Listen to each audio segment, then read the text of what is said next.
It has been 3 years since the Swiss Sustainability Week won the Young Caritas Award and thus a trip to Bosnia Herzegowina.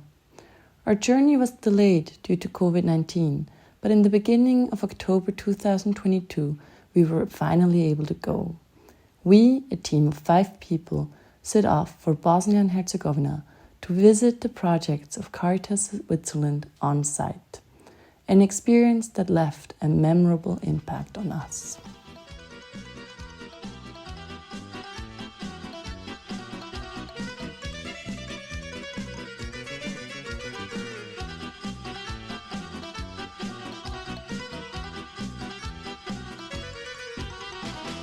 We found that diversity and tolerance is an integral part of what is the city of Sarajevo.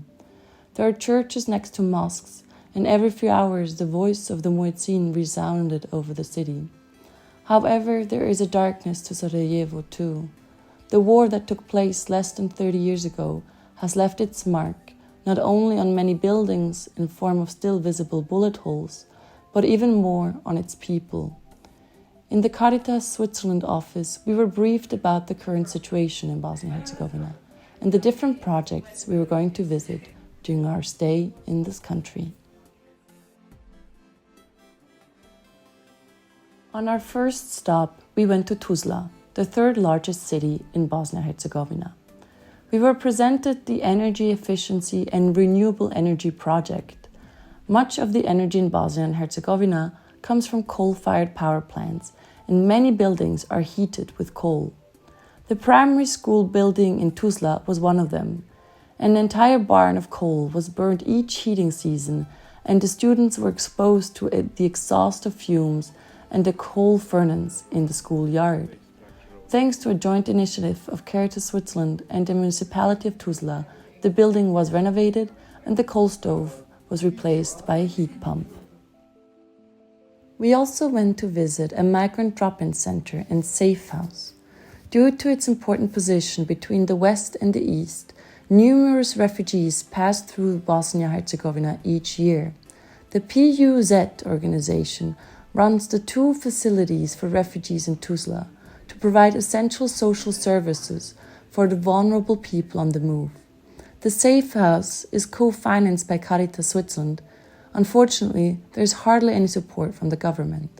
The employees of the PUZ guided us through the safe house, not unlike a transit center in Switzerland, and told us about their everyday life. Our journey continued to Bijeljina, home to a large part of the country's Roma population. The Romas in Bosnia-Herzegovina are often socially disadvantaged, live in segregated residential quarters, and many of them live at or below the poverty line. Excluded from the economy, youth unemployment is 80%.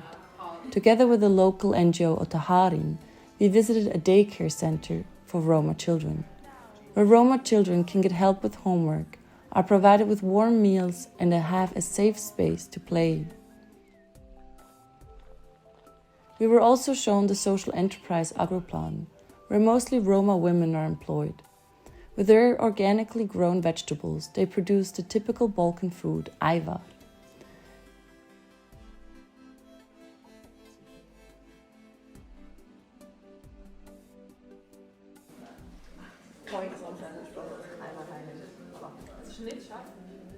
Sollte da nicht scharf sein eigentlich? Ultimative ihre. Ich auch. Ich brauche 6. Und, wie ist es? Very tasty. Finally, we visited Roma families who live in apartments provided by Caritas, where they invited us for coffee.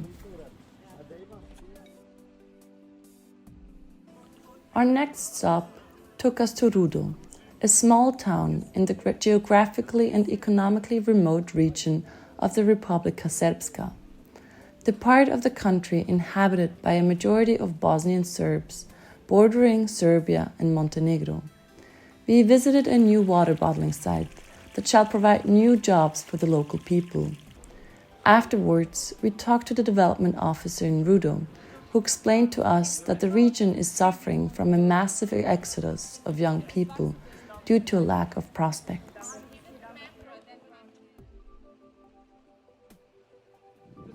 Afterwards, we visited another city in the region, Foča, where we were taken through a textile factory supported by Caritas.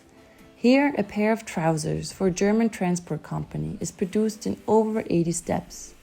The workers were happy with their positions, as fair conditions and wages are guaranteed by Caritas.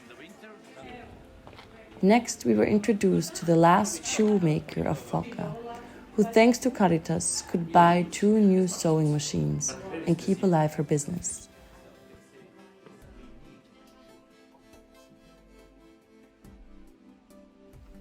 Our last stop was Mostar, where we visited the association Novi Put, New Path, who fights human trafficking in Bosnia Herzegowina.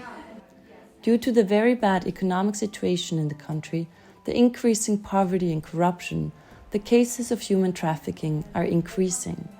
People, including children, are exploited as labor, for prostitution or forced marriage in the country itself or in Central Europe.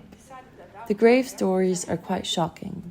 Novi Put, supported by Caritas Switzerland, fights for more education on the prevention of trafficking, offers legal advice and support for those affected.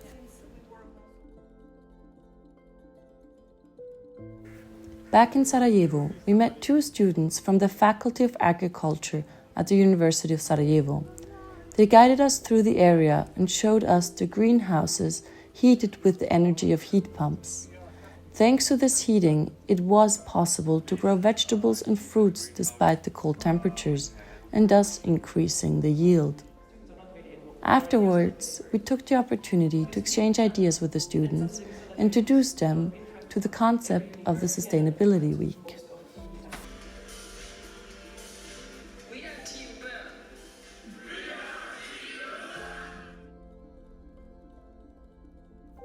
The 2 weeks spent in Bosnia-Herzegovina leave us pensive.